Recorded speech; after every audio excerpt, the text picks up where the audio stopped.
Hola, ¿qué tal? Otra cápsula más de Asalra, de los estudios de Hora 60, acá de San Isidro, provincia de Buenos Aires, República Argentina. En esta oportunidad vamos a estar con María Eugenia Villa. María Eugenia Villa es la directora de la Biblioteca Pública Esteban Echevarría de la legislatura de la Ciudad de Buenos Aires. Eh, Ella de formación es licenciada en Historia y es un gusto tenerla acá presente porque la esencia de Salra, más que los legisladores, son los legislativos. Así que tenemos presencia de legisladores, ex legisladores y muchas veces de funcionarios que hacen carrera en las distintas legislaturas, que es el caso de María Eugenia. María Eugenia, bienvenida. Hola, ¿qué tal? Buenas tardes. Es un gusto estar acá y coincido plenamente que las instituciones las hacemos nosotros y nosotras quienes trabajamos todos los días y realmente hacemos una carrera, no en el carácter competitivo de la palabra, pero sí una trayectoria. Uno va evolucionando, vamos aprendiendo, vamos generando nuevas estrategias y me parece que es interesantísimo también lo de Asalra porque trabajar en red y generar como estos espacios de reflexión y de intercambio, bueno, constituyen eso, mejores prácticas en nuestra actividad y por lo tanto mejor servicio también a las personas, a los usuarios, usuarias, en nuestro caso, que se acercan y que van también modificando sus consultas, ¿no? Como que la cosa fue cambiando a lo largo de los años. De eso Bien, me gustaría un poco hablar. coincido. Y vos nos ibas a hablar precisamente del rol, del papel de las bibliotecas legislativas, ¿no? Ese era el tema. Sí, Contanos. exactamente. Bueno, yo cuento un poco que esta biblioteca, digamos, es de apoyo. Si bien es una biblioteca pública, en principio fue creada para ser justamente una biblioteca de apoyo a la labor parlamentaria que se desarrolla en la legislatura de la ciudad.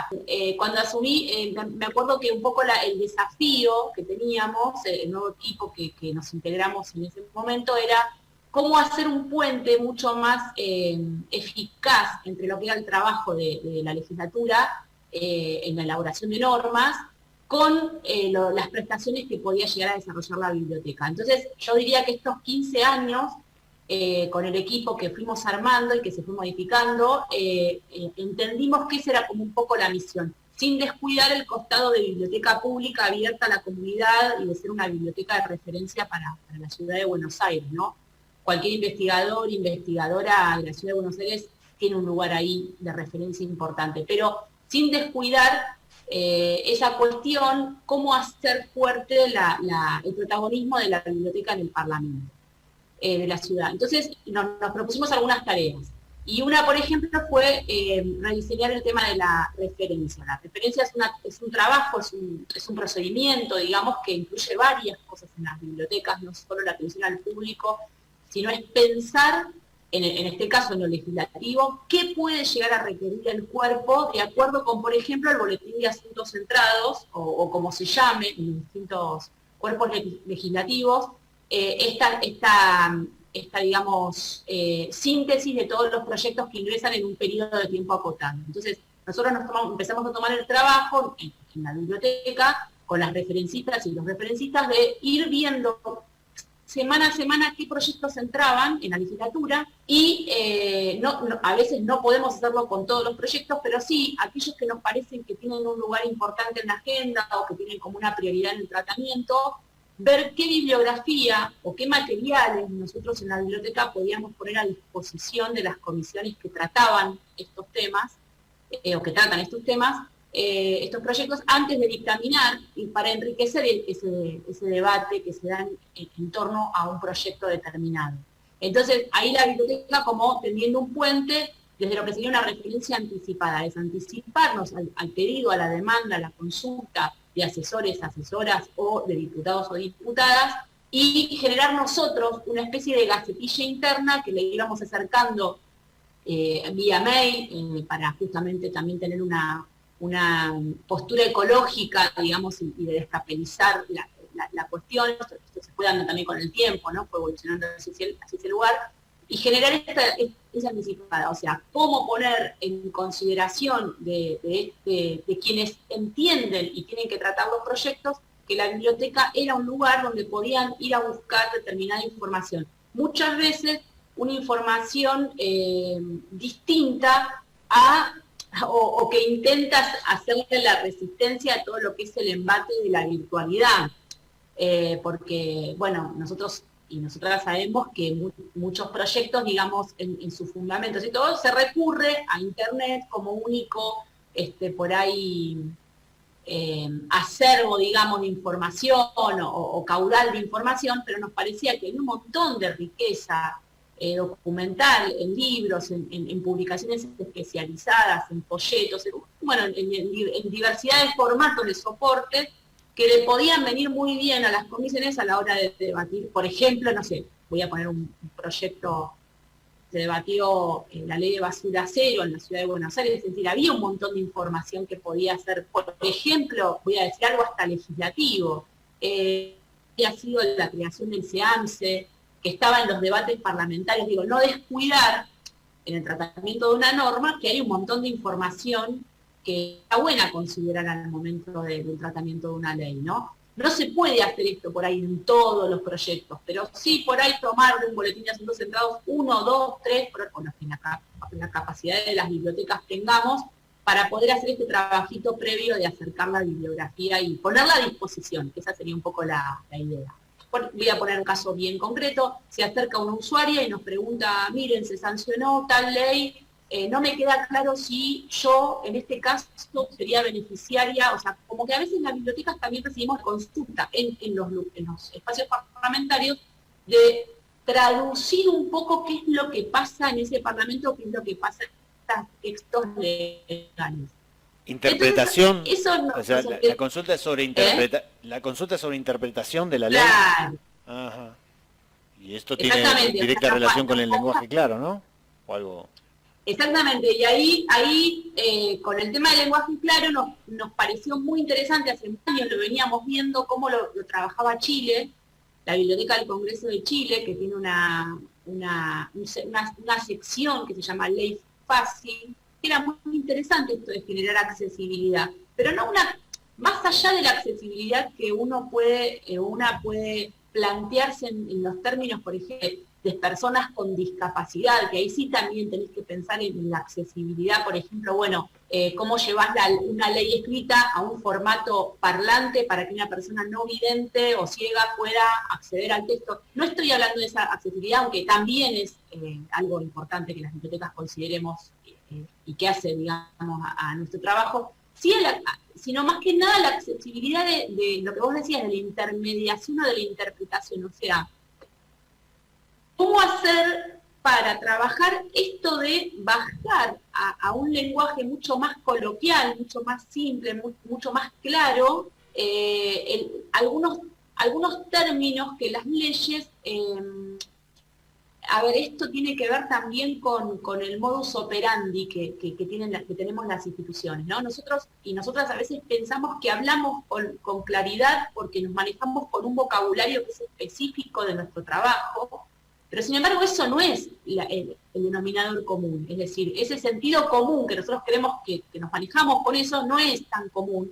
Entonces, mirando este ejemplo de Chile nos dimos cuenta de que estaba bueno para una biblioteca tener el desafío, planteamos el desafío también de generar algún tipo de texto simplificado de las normas para que los ciudadanos y las ciudadanas y cualquier persona que quiera ponerse en contacto con una norma tengan como una más clara, mucho más simple, ¿no? Más accesible. Leemos la ley de edificación de la ciudad o el código de planeamiento urbano y tiene una multiplicidad de términos que son muy, muy técnicos, muy específicos, que si uno no le agrega un glosario o una interpretación o una ejemplificación, es complejo, digamos, ¿no?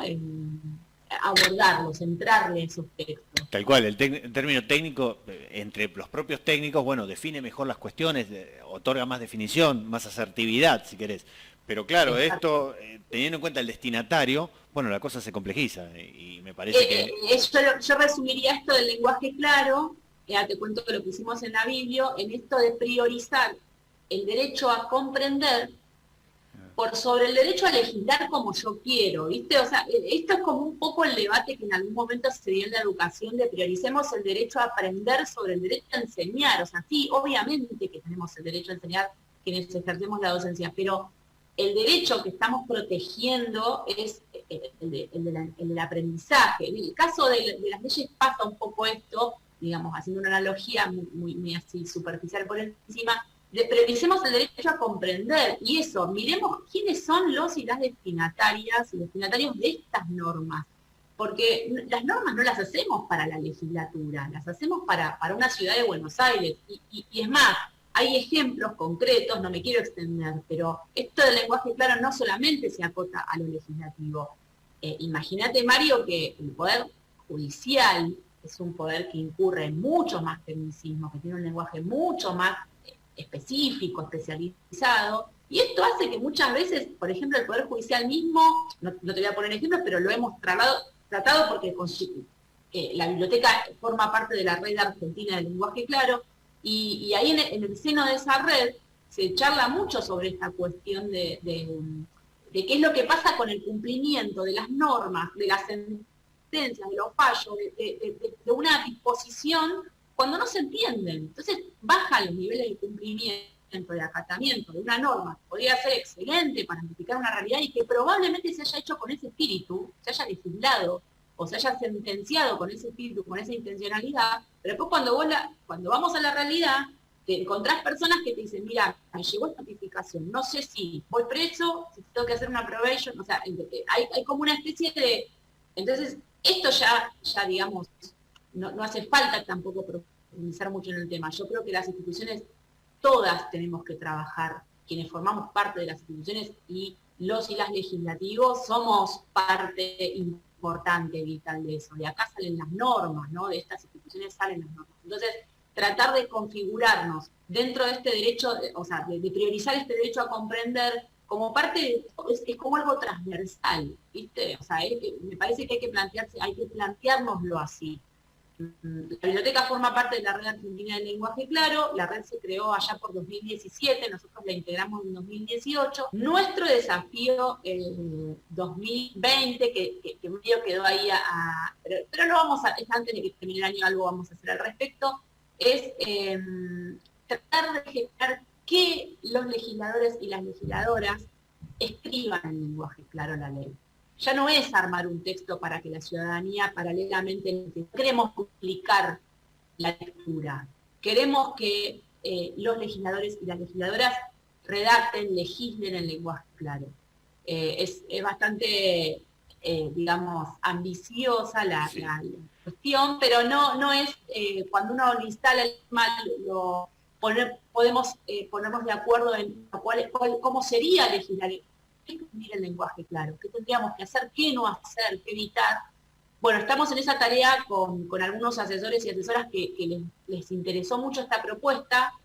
Tal vez en nuestro caso fue digamos, interesante que haya surgido desde la biblioteca, ¿no? O sea, que la biblioteca haya interactuado como nexo entre lo que es el lenguaje claro y la cuestión de la elaboración de las normas, pero bueno, así estamos, tratando de armar una estrategia de capacitación interna para empezar a trabajar qué es esto del lenguaje claro y armar como unas reglas, si se puede, que también tienen que ver con la idiosincrasia de la legislatura y con los y las destinatarias. O sea, tiene que ver, hay que hacer un análisis de la cuestión. O sea, cada institución se tiene que preguntar qué es el lenguaje claro en esa institución. Bien. La verdad que se nos fue el tiempo, Euge, bueno. pero estuvo interesantísimo. Buenísimo. Te agradezco la participación y ya se me está ocurriendo una idea por el congreso que vamos a hacer en diciembre y ya se me ocurre una idea de panel para armar con vos y con Gabriel Duarte de Perú, que también está con estas cuestiones de los sistemas de información que se relacionan perfectamente con la biblioteca. Desde ya, Euge, un gusto, como siempre. Y estamos en contacto. ¿Sí? Gracias. Muchas gracias. Hasta luego, Euge. Hasta luego.